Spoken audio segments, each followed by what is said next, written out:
वाक्य क्या होते हैं ये आपको बताना है, ठीक।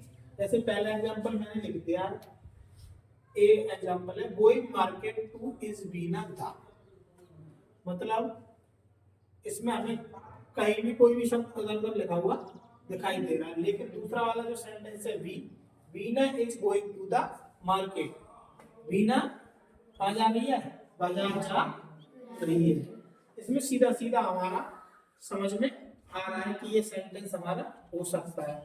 इसमें क्या है, गोइंग मार्केट टू इज बीना द, तो ये व्यवस्थित है नहीं है, एक इधर उधर से उल्टा सीधा लिख दिया। तो एग्जांपल में हमने बताया, एग्जांपल ए में शब्दों का कोई निश्चित अर्थ नहीं निकल रहा है, इसका हम कोई निश्चित अर्थ नहीं निकाल पाए। जैसे गोइंग माने होता है जाना, मार्केट माने बाजार, बीना मतलब जा रही है मार्केट, बीना इसका कोई अर्थ नहीं निकल रहा है। लेकिन दूसरे वाले में देखेंगे Bina is going to the market, इसमें सीधा सीधा आ रहा है बीना बाजार जा रही है। समझ में आ रही है कि नहीं?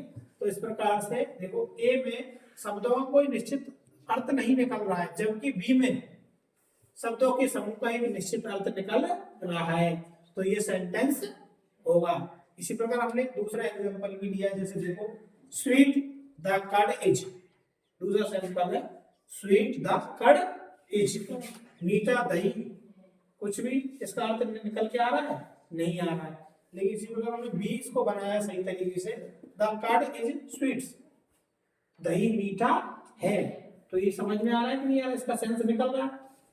तो इसी आधार पर हमने इसकी डेफिनेशन आपको बताई है।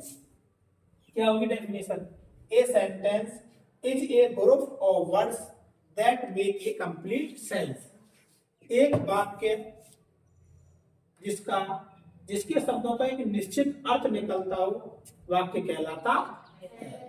तो हमने इसको हिंदी में लिख दिया है तुम्हारे लिए, देखो शब्दों के व्यवस्थित समूह को जिससे एक निश्चित अर्थ निकलता है सेंटेंस मतलब वाक्य कहलाता है। समझ में आया कुछ? तो ऐसे अगर कोई किसी शब्द उल्टा सीधा लिख दिया है और आपसे पूछा जा रहा है कि वाक्य होगा, तो नहीं होगा। जैसे एग्जांपल इज गोइंग द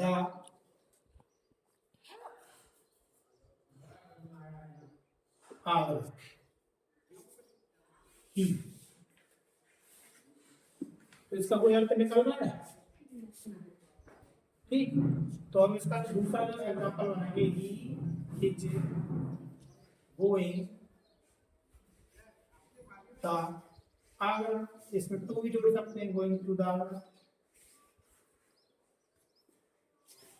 ठीक। तो इस प्रकार से इसका कोई एक शब्द निकल के आना चाहिए, वही सेंटेंस कहलाए। मैं आपको कुछ शब्द दूंगा, उसको आपको छापना है कि सेंटेंस है या नहीं है। ओके, सब तैयार है? ठीक है, गेट रेडी फॉर वर्क कर दिया।